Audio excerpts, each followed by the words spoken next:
Hello ಸ್ನೇಹಿತರೆ, ಎಲ್ಲರಿಗೂ ನಮಸ್ಕಾರಗಳು. ಎಲ್ಲರಿಗೂ ಇವತ್ತಿನ ಒಂದು ಹೊಸ ಅಪ್ಡೇಟ್ಗೆ ಸ್ವಾಗತ. ಗೃಹಲಕ್ಷ್ಮಿಯರ ಕೈ ಸೇರಿದ ಹಣ ಏಪ್ರಿಲ್ನಿಂದಲೇ ಹಲವರ ಖಾತೆಗೆ ಪಾವತಿ ಸ್ಥಗಿತ.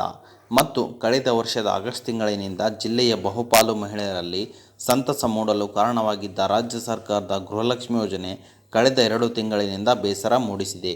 ಮಹಿಳೆಯರ ಬ್ಯಾಂಕ್ ಖಾತೆಗೆ ಮಾಸಿಕವಾಗಿ ಜಮಾ ಆಗುತ್ತಿದ್ದ ತಲಾ 2,000 ಮೊತ್ತ 2 ತಿಂಗಳಿಂದ ಪಾವತಿಯಾಗದಿರುವುದು ಈ ಬೇಸರಕ್ಕೆ ಕಾರಣವಾಗಿದೆ. ಯೋಜನೆ ಅಡಿಯಲ್ಲಿ ಜಿಲ್ಲೆಯಲ್ಲಿ ಹೆಸರು ನೋಂದಾಯಿಸಿಕೊಂಡು 3.5 ಲಕ್ಷ ಮಹಿಳೆಯರ ಪೈಕಿ 3 ಲಕ್ಷ ಮಂದಿಗೆ ಮೇ ತಿಂಗಳ ಹಣ ಪಾವತಿಯಾಗಿದೆ ಎಂಬುದಾಗಿ ಮಹಿಳಾ ಮತ್ತು ಮಕ್ಕಳ ಕಲ್ಯಾಣ ಅಭಿವೃದ್ಧಿ ಇಲಾಖೆ ಅಧಿಕಾರಿಗಳು ತಿಳಿಸಿದ್ದಾರೆ. ಆದರೆ ಮಾರ್ಚ್ ಬಳಿಕ ಈವರೆಗೆ ಖಾತೆಗೆ ಹಣ ಜಮೆಯಾಗಿಲ್ಲ. ಲೋಕಸಭೆ ಚುನಾವಣೆಗೆ ಮುನ್ನ ಫೆಬ್ರವರಿ ಮತ್ತು ಮಾರ್ಚ್ ತಿಂಗಳ ಮೊತ್ತವನ್ನು ಏಕಕಾಲಕ್ಕೆ ಜಮೆ ಮಾಡಿದ್ದ ಸರ್ಕಾರವು ಬಳಿಕ ಹಣ ಪಾವತಿಸುವುದನ್ನು ಸ್ಥಗಿತಗೊಳಿಸಿದೆ ಎಂಬುದು ಹಲವರು ಮಹಿಳೆಯರ ಆರೋಪ. ಮತ್ತು ಮಾರ್ಚ್ ತಿಂಗಳಲ್ಲಿ ಬ್ಯಾಂಕ್ ಖಾತೆಗೆ ಮೊತ್ತ ಪಾವತಿಯಾದ ಬಳಿಕ 4 ತಿಂಗಳಿನಿಂದ ನಯಾ ಪೈಸಾ ಪಾವತಿಯಾಗಿಲ್ಲ. ಗೃಹಲಕ್ಷ್ಮಿ ಯೋಜನೆ ಜಾರಿಯಾಗಿದ್ದಾಗಿನಿಂದಲೂ ಖಾತೆಗೆ ಬರುತ್ತಿದ್ದ ಹಣವು ದಿನಸಿ ತರಕಾರಿ ಖರೀದಿಗೆ ಅನುಕೂಲವಾಗಿತ್ತು. ದುಡಿದ ಮೊತ್ತದಲ್ಲಿ ಔಷಧಿ, ಮನೆ ಖರ್ಚಿಗೆ ಹಣ ಹೊಂದಿಸಿಕೊಳ್ಳಲು ನೆರವಾಗುತ್ತಿತ್ತು. ಹಣ ಬರದೆ ಪರಿಚಯಸ್ಥರ ಬಳಿ ಸಾಲ ಮಾಡಿ ಜೀವನ ನಿರ್ವಹಿಸುವ ಸ್ಥಿತಿ ಮರುಕಳಿಸಿದೆ ಎಂಬುದು ಮಹಿಳೆಯರ ವಾದವಾಗಿದೆ. ಸ್ವಸಹಾಯ ಸಂಘದಲ್ಲಿ ಮಾಡಿದ್ದ ಸಾಲ ತೀರಿಸಲು ಗೃಹಲಕ್ಷ್ಮಿ ಹಣ ನೆರವಿಗೆ ಬಂದಿತ್ತು. 4 ತಿಂಗಳಿನಿಂದ ಹಣ ಪಾವತಿಯಾಗದ ಕಾರಣ ಸಾಲದ ಕಂತು ತುಂಬಲು ಆಗಿಲ್ಲ ಎಂದು ಮಹಿಳೆಯರು ತಿಳಿಸಿದ್ದಾರೆ.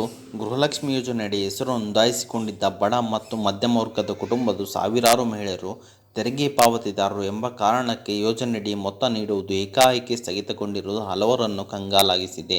ಕೆಲ ತಿಂಗಳು ಗೃಹಲಕ್ಷ್ಮಿ ಮೊತ್ತ ಖಾತೆಗೆ ಬಂದಿತ್ತು. ಕಳೆದ ವರ್ಷದ ಡಿಸೆಂಬರ್ ತಿಂಗಳಿನಿಂದ ಹಣ ಬರುವುದು ನಿಂತಿತು. ಅಧಿಕಾರಿಗಳನ್ನು ವಿಚಾರಿಸಿದರೆ ತೆರಿಗೆ ಪಾವತಿದಾರರಾಗಿರುವುದು ಕಾರಣಕ್ಕೆ ನಿಮ್ಮ ಕುಟುಂಬಕ್ಕೆ ಹಣ ಪಾವತಿಯಾಗದು ಎಂದರೆ ಅಷ್ಟೇನೂ ಆದಾಯ ಹೊಂದಿರದ ನಾವು ತೆರಿಗೆ ಪಾವತಿದಾರರಲ್ಲ ಎಂದು ಸಾಬೀತುಪಡಿಸಲು ಸಾಕಷ್ಟು ಹಣ ಬೇಕಾಗಿ ಬಂತು ಎಂದು ತಿಳಿಸಿದ್ದಾರೆ. ಅವರು ಗ್ರಾಮ ಪಂಚಾಯಿತಿ ವ್ಯಾಪ್ತಿಯಲ್ಲಿ ಬೇನಾಮಿ ಹೆಸರಿನಲ್ಲಿ ಗುತ್ತಿಗೆದಾರರಾಗಿ ನೋಂದಾಯಿಸಿಕೊಂಡಿದ್ದಾರೆ. ಅಂತಹವರು ಯಾರ ಹೆಸರಿನಲ್ಲಿ ಹೆಸರು ನೋಂದಾಯಿಸಿಕೊಂಡಿದ್ದಾರೋ ಅವರ ಪತ್ನಿಯರಿಗೆ ಹಣ ಪಾವತಿ ಸ್ಥಗಿತಗೊಂಡಿದೆ.